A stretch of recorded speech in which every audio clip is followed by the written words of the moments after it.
Margaret had always believed in love through sacrifice. She gave everything she had, and then some, to raise her 3 children alone. When her husband Robert died suddenly in a car crash, she didn't have time to mourn. Their youngest, Josh, was barely 5. Sarah, the eldest, was in high school and already acting strong, but Margaret knew she was just pretending. And David, the middle child, had started withdrawing in silence. She stepped into the role of mother and father, took double shifts at the hospital as a night nurse, gave up on ever remarrying, said no to vacations, new clothes, or personal indulgences. Her life revolved around her children's school fees, their meals, their moods. She cooked their favorite meals even after a 16-hour shift. She cheered them on at every parent-teacher meeting and never missed a sports game, even when she had a fever. They grew up knowing only one thing: their mother would always be there. Always. And she was. Years passed. The kids graduated, moved out, built families, chased careers. Margaret felt proud. Her sacrifices hadn't gone to waste. She'd done it, raised 3 capable, independent adults. At first, the calls came often. Sarah would call every Sunday. David would check in every few days. Josh would video call to show her his apartment or share his cooking fails. They all promised the same thing. "You gave us everything, Mom. We'll always take care of you." Those words comforted her, but time has a cruel way of eroding promises. The calls became shorter, less frequent, then missed altogether. Messages went unanswered for days. When she reminded them, gently, she'd get polite excuses. "Work's been insane, the kids have exams, we'll catch up soon." Margaret didn't complain. She reminded herself, they have their own lives now.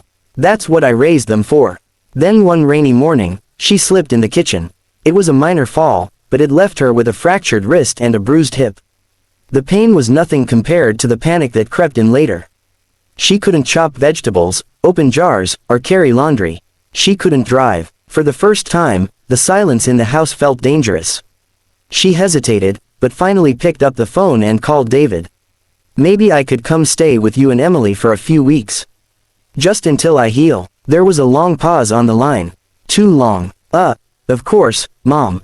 It's just, the guest room is being used by Emily's parents next week. But maybe we can make it work, just for a short time." The words, "make it work," rang in her ears long after the call ended. That night, she cried quietly in bed, not from the pain in her bones, but the ache in her heart. Instead of going to David's, she checked into a rehabilitation facility. It wasn't a bad place, clean, professional, efficient, but it wasn't home. For 3 weeks, she lay in that unfamiliar bed, staring at the ceiling and waiting for someone to visit. Only Sarah sent flowers. "Sorry I couldn't come, Mom. Work's a nightmare. Hope the roses cheer you up." They didn't. When she returned home, she found her mailbox overflowing and her garden full of weeds. The silence that greeted her at the door felt colder than ever. She stood in her living room, surrounded by framed family pictures, and asked herself, where did I go wrong? She'd once believed that loving your children unconditionally meant being available forever, at their beck and call, no questions asked. But now she wasn't sure. Josh invited her over for Christmas. That spark of hope flared again. Maybe this is a turning point, she thought. She packed her best dress, some gifts for the grandchildren, and even baked cookies for Josh's wife. But the visit felt like a formality. The house was loud, but she felt invisible. Meals were rushed. Plans were made without her. She spent most of the time alone in the guest room, watching sitcoms she didn't enjoy. No one asked her how she was feeling. No one offered to take a walk with her or sit down for tea. One evening, as she passed the kitchen, she overheard Josh's wife whispering, "I know she means well, but she just throws everything off. It's stressful having her here." Margaret froze. The words stung more than anything else she had experienced in years. She went back to her room, sat on the edge of the bed, and stared at the closed door. The next morning, she told Josh she was flying back home early. She didn't tell him what she'd heard. Didn't ask him why he hadn't defended her. She just said she missed her own bed. As she boarded the flight, something inside her changed. It wasn't sadness, not entirely.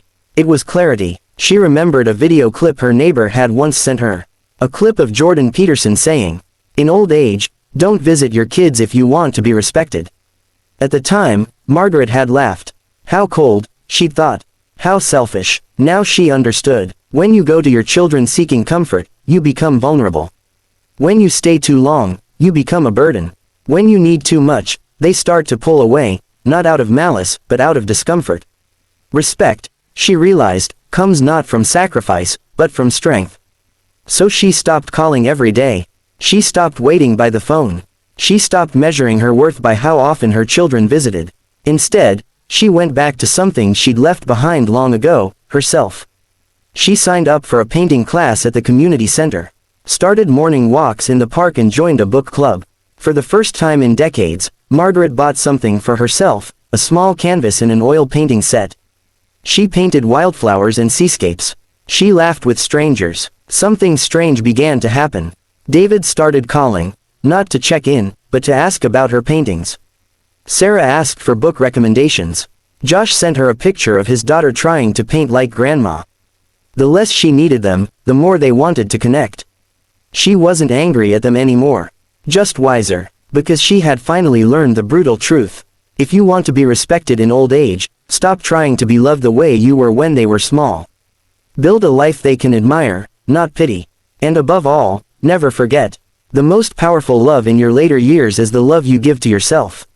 3 years passed, and Margaret, the once self-sacrificing mother, the one who waited by the phone, who gave until she had nothing left, had transformed. She still lived in the same modest house, with its creaky floorboards and overgrown backyard, but everything inside had changed. The living room now displayed her framed paintings, bold strokes of wild oceans, quiet forests, sunlit fields. Her small bookshelf was overflowing with historical fiction and philosophy. There was always a kettle warm on the stove and fresh cookies in the jar, not for guests, but for herself. The loneliness that once haunted the walls had faded. In its place was something deeper. Not joy, exactly, but peace. She was no longer chasing the past or begging to be remembered. And ironically, that's when her children started returning. It began with Sarah. She called one evening after months of silence, her voice soft, almost hesitant. "Hi Mom, I saw your painting online, the seascape with the lighthouse.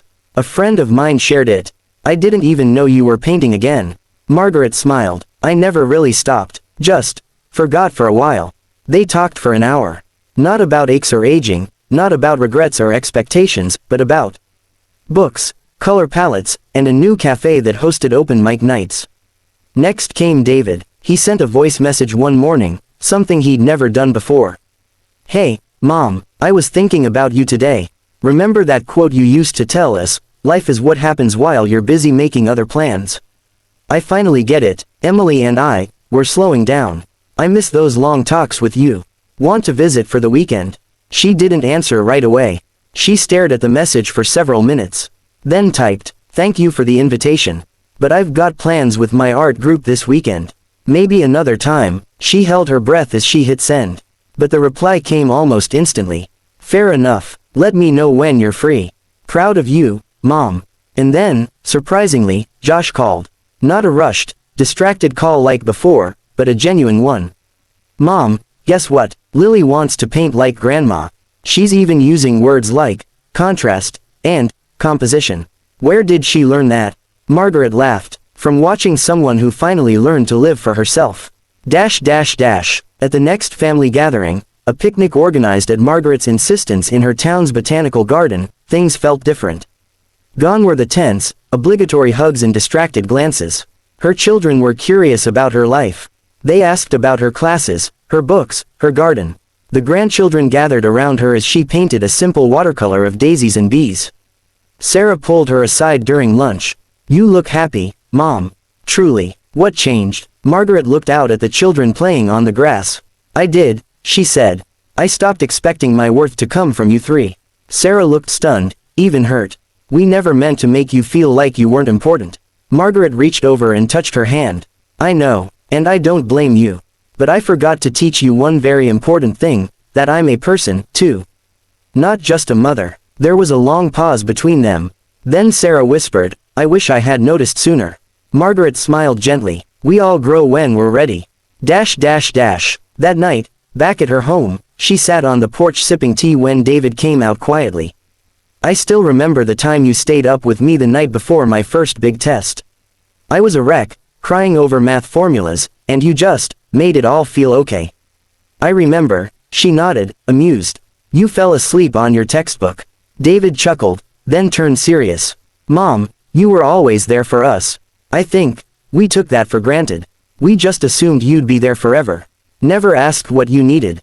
I'm sorry. She didn't need an apology. She wasn't angry anymore, but something about hearing it healed a small piece inside her anyway. Thank you, she said softly.